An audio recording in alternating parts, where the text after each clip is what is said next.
Have you ever worked in a job that didn't excite you? Have you felt stuck in your job? Maybe you looked around and thought, is this really what I'm meant to do for the rest of my life? The reason I'm asking that is because I've been there. And 5 years ago, I decided to change that.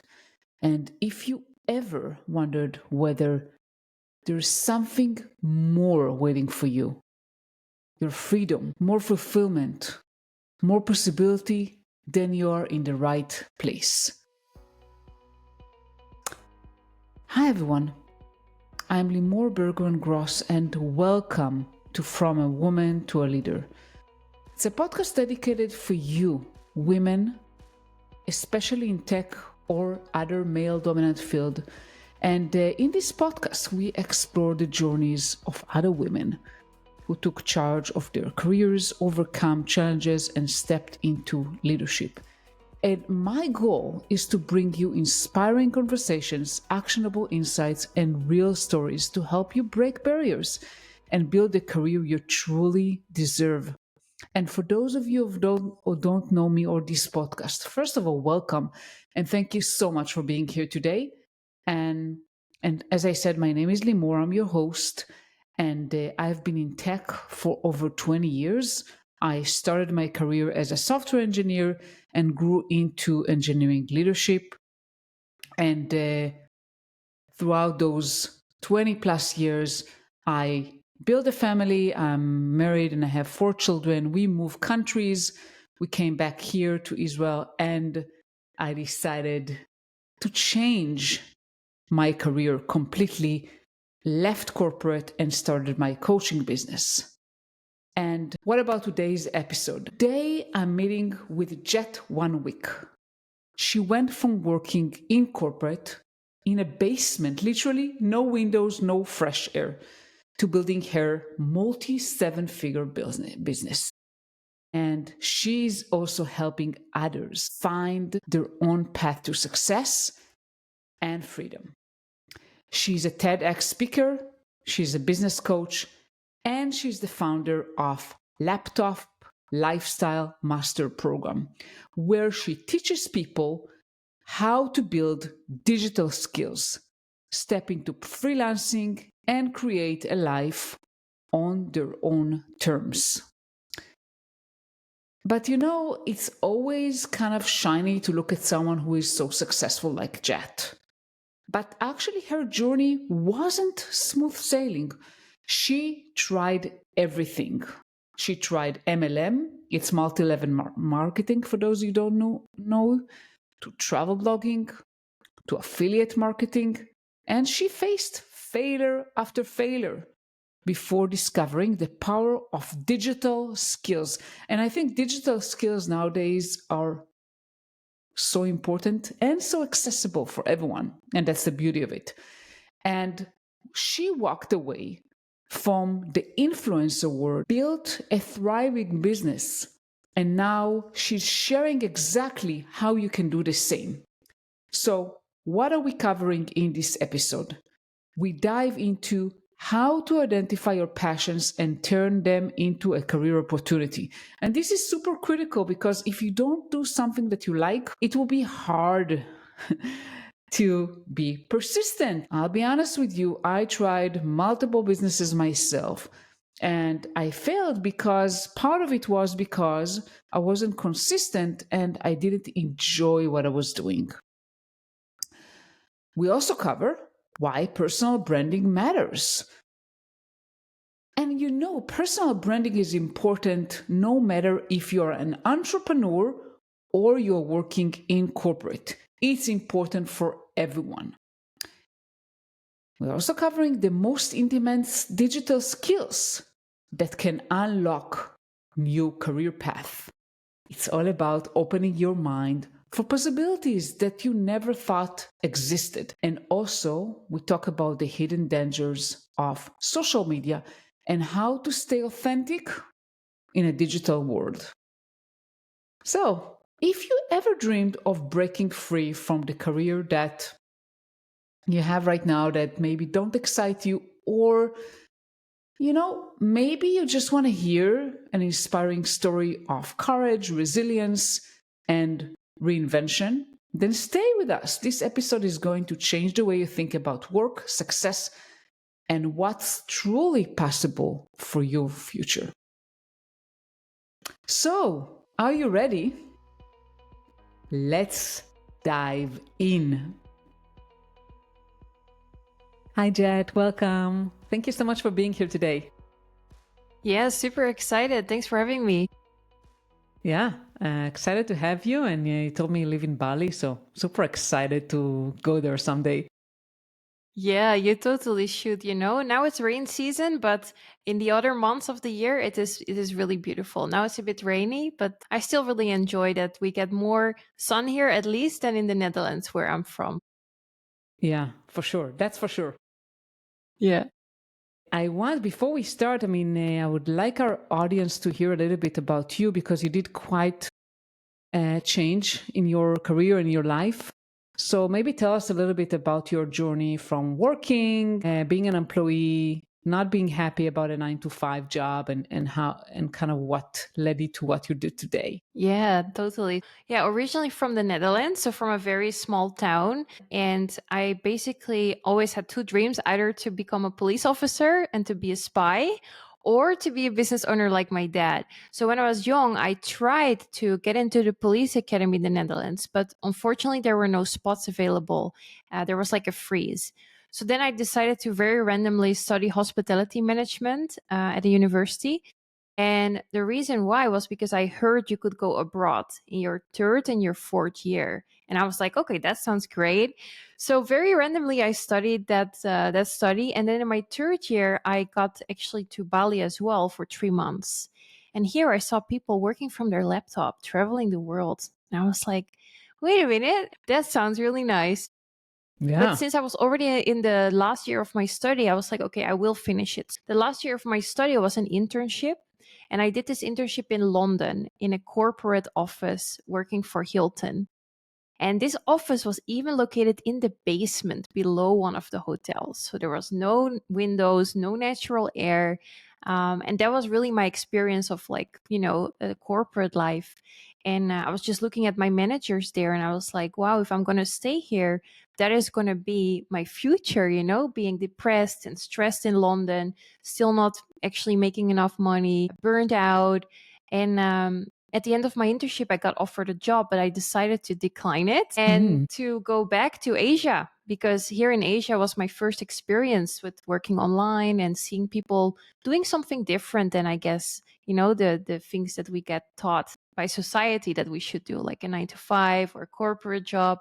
So I went back to Asia and I tried all the ways there were to work online, from MLM to affiliate marketing, trading, web shops. And I failed at all of them until eventually I managed to become an influencer and a travel blogger. And this is where I started to get my first success and making my first money online.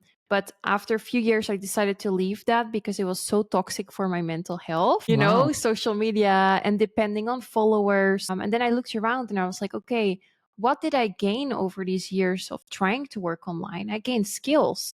I gained Yeah. digital skills and capabilities. And that is when I made the big switch and pivot. And I was like, I don't want to be an influencer anymore, but I will use these marketing skills that I gained and I will become a freelancer.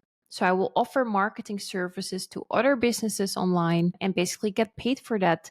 And that is how I basically started my freelancing business now. Yeah, almost 7 years ago.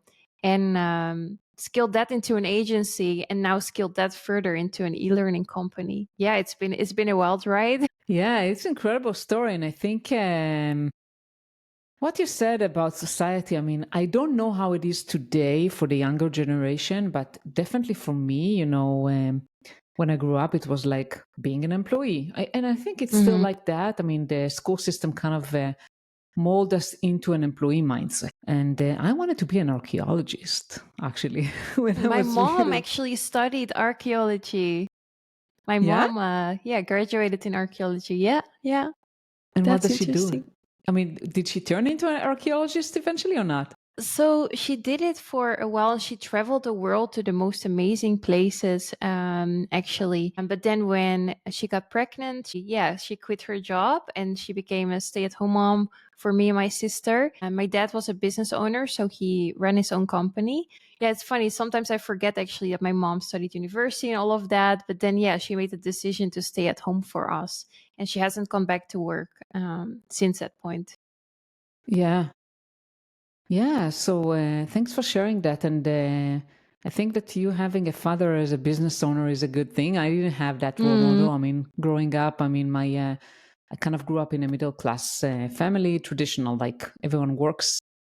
And mm-hmm, that's kind of what I was conditioned to do. And I had to break from that as well. And it wasn't, and it's still not easy for me because I'm like programmed to be an employee. mm-hmm. I've done that for over Yeah. 20 years. Yeah. And you mentioned something about skills, and I want to maybe dive into that because I think that regardless, I mean, it's not that we are trying to turn everyone to become entrepreneurs or business owners. Mhm. I mean, you should do whatever works for you. Everything is okay. Being an employee is okay. Being, a consultant or like having an agency or running a business, everything is fine.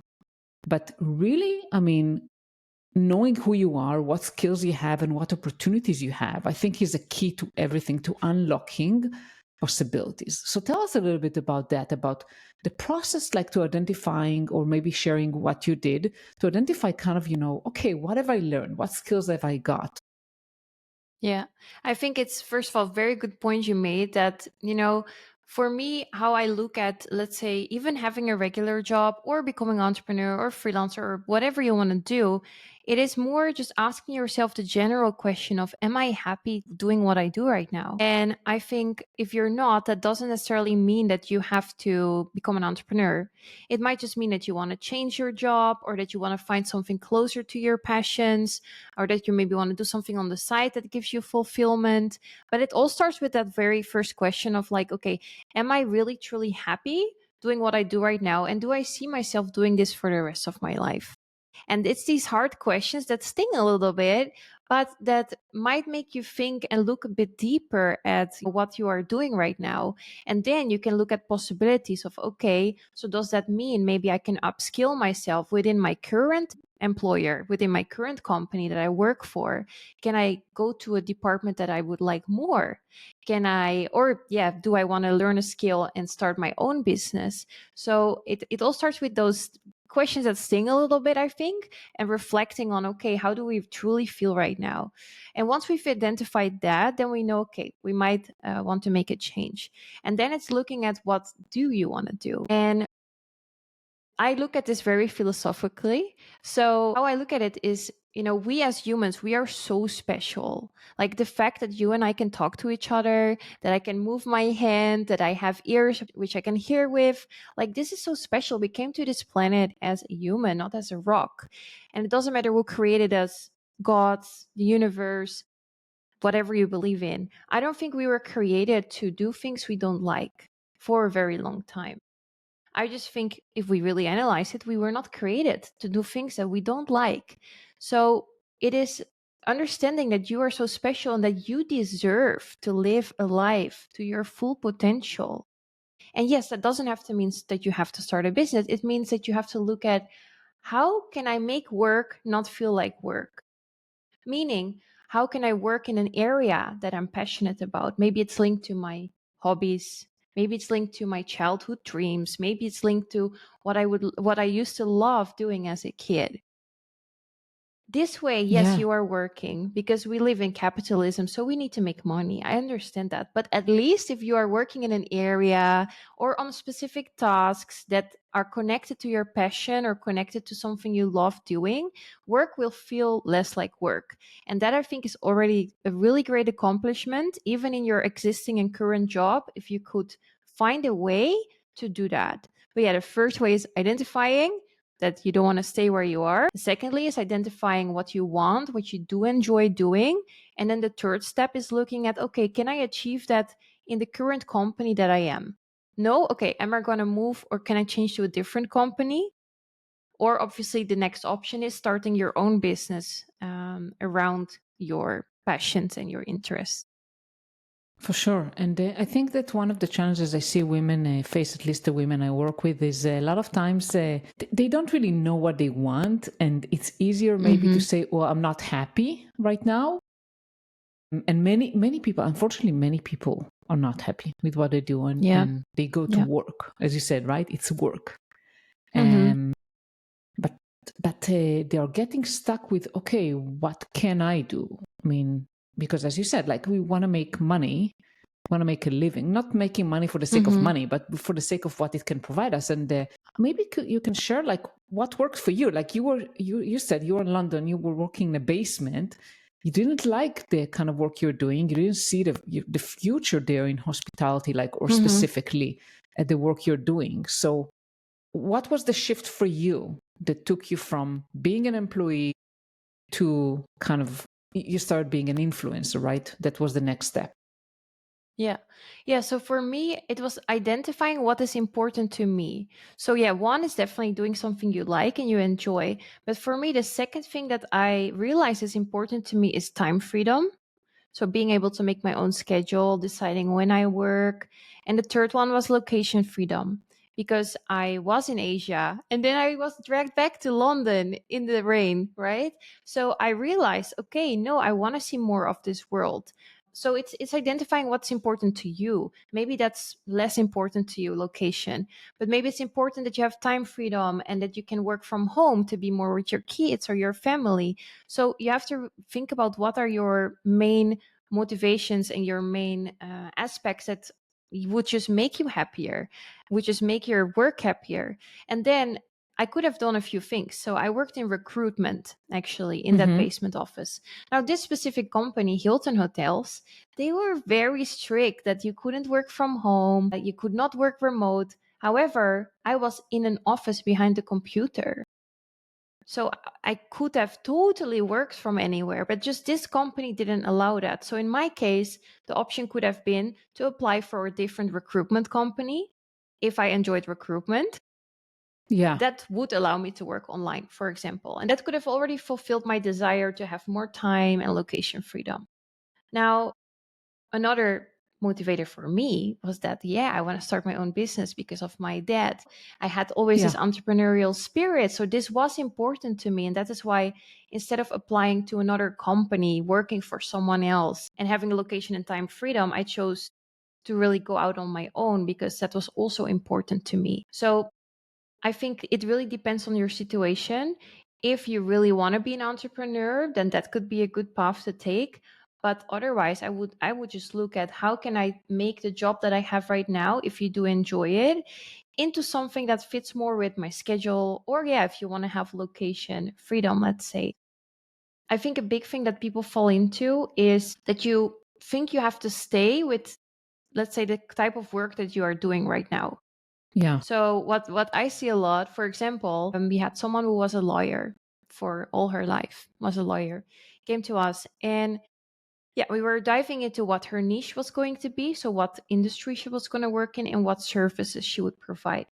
And the first thing she came up with was, okay, so I'm going to do marketing for legal companies, for lawyers, law firms.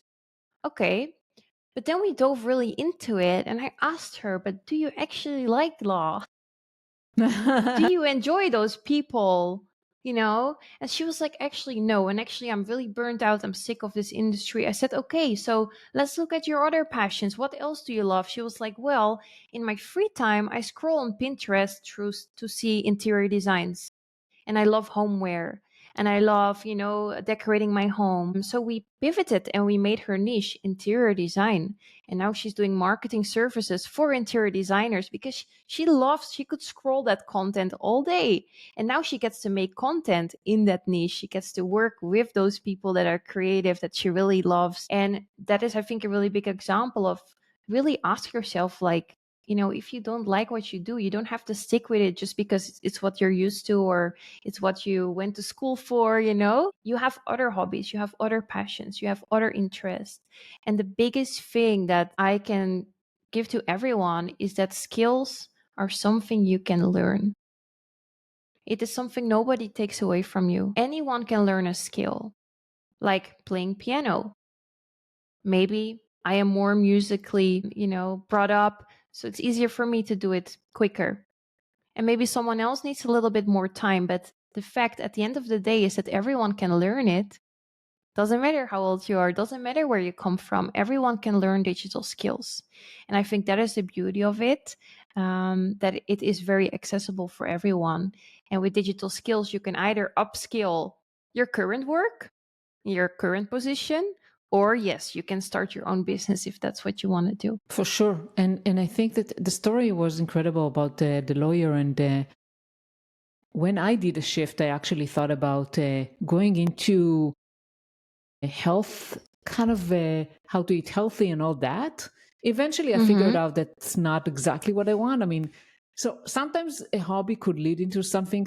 Sometimes it cannot. For me, it's like I thought maybe I'll go into like health related things like diets and all that, and then eventually, like I figured like it was interesting, but not enough to do only that. But definitely, I mean, it's about honing to what interests you. And I would say, Jet, that we learn all the time. We cannot stop learning. Yeah, We keep totally. evolving all the time. 100%. I always say the most important skill to learn is actually the ability to learn new skills. Love it. That's the only skill you have to learn, because some people are like, oh, Jet, I cannot start with this client yet because I don't know everything yet about, social media management, for example. And I'm like, but you will never, because every day there's a new tool, there's a new resources, there's new strategies. So this is something as well with these skills. The only way you're going to master it is by doing them and by practicing and by getting experience. And then by obviously continuously upskilling yourself and learning the newest trends and the newest techniques. But it is this big, imposter syndrome that we have, where we're like, oh my God, I don't know every single little thing. And it's like, that is not so important. You can keep watching videos or reading books for the next 5 years about marketing, or you can just get started right now and learn as you go and keep improving yourself with all the new updates. And I think then you're going to get way further than someone who keeps learning and, thinks that they have to know it all. Because just learning the new things and being able to adapt and evolve, that is, I think, the most important skill now in 2024, 2025. Absolutely. And yeah, I'm guilty as that myself. Like I'm a junkie for information. I think we all are, because information is so accessible. It's like I sign up because I found myself, Jet, signing up for so many online courses, and majority of them I never finished. And it's like, yeah, this is like I get like in the candy store, like I want to learn that, and I want to learn that, and then I realize I'm stopping. I'm not buying any more courses. Like, yes, occasionally I will buy something, but it's like I need to really start doing stuff and implementing things. And I wanted to ask you about digital skills. What would you say are the top digital skills that women have to develop? I would say I look at it reverse engineered. So I would first prefer to ask, what niche are you going to work in? And then find which services are in high demand and then learn those skills. Because otherwise, I see this example. I came up with it last week. It's like selling a karaoke machine to a monk. Like very relevant. So like you might love karaoke and you might meet a monk, but it doesn't mean that that's a good offer to make. So I would prefer to look first at, okay, what niche are you going to go into? So let's say that is interior designers. Okay, what are the top things that these businesses need? Okay, they need social media management because it's a very visual business, right? Interiors, interior design, homeware. So social media management is a really big one. Then, of course, you also need a working website. They need email marketing, copywriting. So these are some, I would say, key main skills that most businesses nowadays need. And then for SEO already, it depends a lot. Is it an online store or is it a physical store? Then there's different SEO practices that you could go into. So I would really say that first select what is your passion? What do you love? Connect it to a niche. Research what services are most needed in that niche. And then you're going to learn those skills. And then the skills that align the most with you. So, for example, if you naturally love writing, okay, then copywriting is probably great. and email marketing and website copy. If you are very creative and you always love playing around with designs, then yes, social media management or even graphic design. But again, yeah, I had a student once, their passion niche was farmers markets, which I Mm-hmm. love, great niche. But then they tried to sell augmented reality technology to them. This again is just not a combination that works. A farmer's Yeah. market definitely needs some really good and strong SEO because it's very localized, right? People need to Yeah. know that it's there, what the offers are, that it's findable. That would be an irresistible offer. But trying to sell augmented reality to a farmer's market is not necessarily the first thing they really need. So if you want to make an irresistible offer, you have to make sure that it's something that the business is also in need of. So I would reverse engineer it and then learn those skills that you think are going to be an irresistible offer to those specific businesses. Yeah. That's incredible. Absolutely. And I want to ask you, for the women out there that working in corporate and want to invest in their brand, right? Because we all need to build our brand constantly, even if you're employed, not just as a business owner. And I know that you are a marketing expert. So what tips do you have for women who want to build their brand? I think right now personal branding is one of the strongest things you can invest in. And invest, I mean, learning about it, but also time investment of really taking the time to build your personal brand. And you're totally right. I think in every industry it's important. So if you want to obviously grow and scale within the company you're in, so aiming for promotions or different departments, then building your LinkedIn profile, building your personal brand there is so important. And for a business owner, of course, building your personal brand is very important. And the reason actually is that people buy from people. So they connect way more with a persona than they would do with, let's say, a company or a standard brand. The second thing why I love it so much is because your personal brand can grow with you. So for me, my Instagram accounts, my channels, my websites, they were about travel blogging. Mm-hmm. Then I, as a person, I pivoted in my life.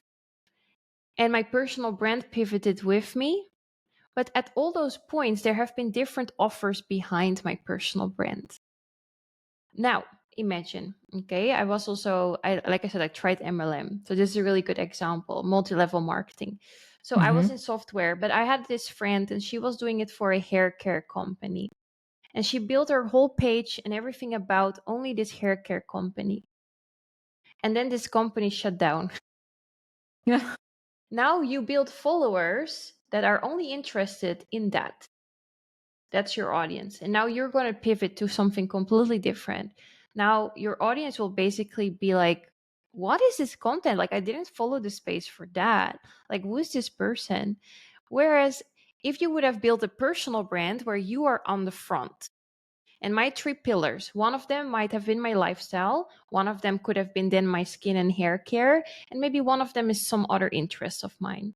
Now, if this hair care company fell away, it doesn't matter because the offer moves behind my personal brand. So I introduce a new offer based on one of the other pillars of my life.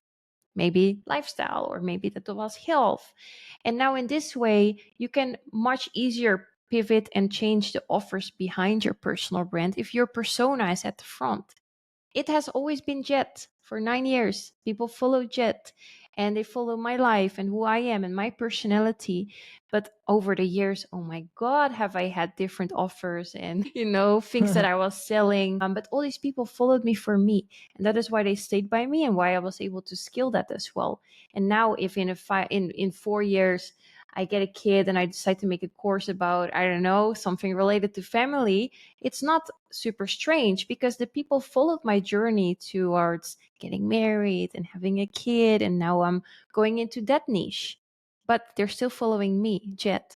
So as you can see, it is much safer actually to build a personal brand versus going all in on a specific product or one specific, let's say, service that you're offering. A personal brand can be your shield. Yeah.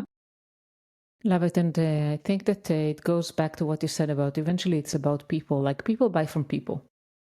And I know that many people kind of focused on the product, but the product is not the most important thing because they need to build trust with you. They need to feel like they know you to buy from you or to hire you for that matter. if you're looking for a job. So definitely I would invest in building your presence and evolving it, as you said, as you grow. Totally. Yeah. Yeah. And I think another thing that's really good that you mentioned, in terms of like buying courses, right? And having so much information online. What I really believe is that people keep buying courses when they are not clear on actually the result that they want to achieve. So my big recommendation would also be first actually look at where do you want to go? What do you want to achieve? So ask the hard questions, okay? Figure out what you don't like, figure out where you want to go. And then after this, find someone who you want to learn from that has that outcome that you want, and then only buy their course and only follow their course and go on an information diet and stop listening to other podcasts, other videos, other courses, and just really give yourself a year. Follow that process, and then trust me, you will crush it. But what happens is that we get shiny object syndrome and we see another guru saying, this is easier, that is easier, this looks cool, la la la. And that's because we are in this social media conformity trap. Yeah. But trust me, if you figure out what you want, find then the recipe, so the person or the course that can teach you that, and then have conviction. Have conviction and follow only that and tune out everything else. And this is really the biggest advice I can give you. It is focus. Following one thing, following their recipe, trying your best really for 1 year, and just don't, buy more courses. First, ask yourself what you want, find that product and course and mentor, and then just go for it. And then you will be amazed at how much you can achieve in 1 year if you have conviction for one specific method, let's say. I absolutely agree with you, and guilty as charged for being an information junkie. I still am. I mean, there's so many temptations, right? I mean, all the time, but I'm really trying to force myself from buying new things, not because just of the money, but it's just like, well, do I really need it, or do I really need it right now? Mm-hmm. So Definitely. it could be like I'm following different people, and it's like it could be that at some point I would want to buy from that person, but do I have the time right now? Is it the right timing for me? Mm-hmm. So those are the questions I ask myself. Like, for example, I'm fully vested in my podcast, and I definitely want to make it, as you said, like about the procrastination and about like women want to be perfect before they do something. Like that was like with my podcast. I wanted to start podcasting. I procrastinated about it until I just started. And I'm learning all the time and I'm improving. And yeah, probably I want to be better and probably I want to learn more. So I follow some people but yeah, it's not at I don't have time for that right now to be fully in and just focusing on improving my podcast. I mean, so yeah, so it's about timing also. I guess that's what I wanted to say. Yeah. And just what's important now, priorities. Like for me as well, I love learning, but I'm like, is this the right time to learn Spanish right now? No. I have another priority, which is, for example, learning now I'm learning a new ad strategy for a company. So I bought a course, I'm following it, I set it up, I'm doing it. And then, yeah, I just literally look at what's my next goal. And then I will find obviously resources for that goal only, instead of looking, I guess, at what everyone is offering on social media. Better to look at what do you need and then just find it and then just take that. Yeah, and I think that the challenge with social media, this is the push versus pull. Like we get pushed so much information in front of us. Oh, this is cool. Maybe I'll buy it. Instead of like pull, like I'm actually now need this specific knowledge. So I'm going to search and look for the best product for me. Yeah, definitely. So true. Wow, Jet, I could talk with you for hours, but we're coming to an end. So first of all, I want to ask, is there anything else you would like to share that maybe I haven't asked? Yeah, I would say what could be interesting to mention is the TEDx that I just did, because it's all about social media conformity. So what social media does to our brain and how it influences us. And I think that's one of my missions, which is, I guess, less related to my business. My impact mission is also to help people see that you don't need to be famous, you don't need followers, you don't need to do something for attention to make money online. you can do it by following your passion. And my TEDx really dives into, how we are all conforming to certain content and losing ourselves. So especially if you have kids, daughters, I think it's a really good TEDx talk to listen to learn really what social media actually does to our brain, and how we can fight this conformity and stay authentic. So that could be a really good one to look into. Definitely, I will share that and I will listen to it myself. What's the best place for our listeners to find you? Yeah, so my Instagram is a great place. I share a lot of information and talks. It's Mhm. Jet van Wijk with an X behind it. And then, of course, my website as well, which is my full name too. So it's very Yeah, easy, jetvanwijk.com. And if anyone ever has any questions, or you want any advice on what niche to choose or what skills to learn, then my DMs are always open as well. Yeah. wonderful. Thank you so much, Jad, for the conversation today. I really enjoyed it. Yeah, thank you so much for having me. Loved it. Hi there.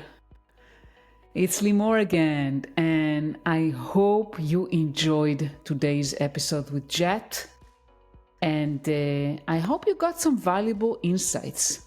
Before you go, I have a quick favor to ask. If this episode resonated with you, let me know. Send me a message, share it with a friend who needs to hear it, and don't forget to hit that subscribe button so you never miss another episode. And speaking of not missing an episode, next week I have a conversation that you need to hear. I'm sitting down with a career advancement coach and author. Her name is Tabitha Jones. And if you ever felt stuck in your career, working hard, but not seeing the promotion or recognition you deserve, I think Tabitha's story and strategies will change the way you think about career growth. We're talking about self-advocacy. We're talking about negotiation. We're talking about exactly how to make sure you are seen as the obvious choice for that next big role. I deeply resonate with that because I wish I talked to Tabitha over 20 years ago. And trust me, you don't want to miss this episode. So hit follow, share the show, and I'll see you next week. Thank you so much for being here with me today, and have a wonderful day.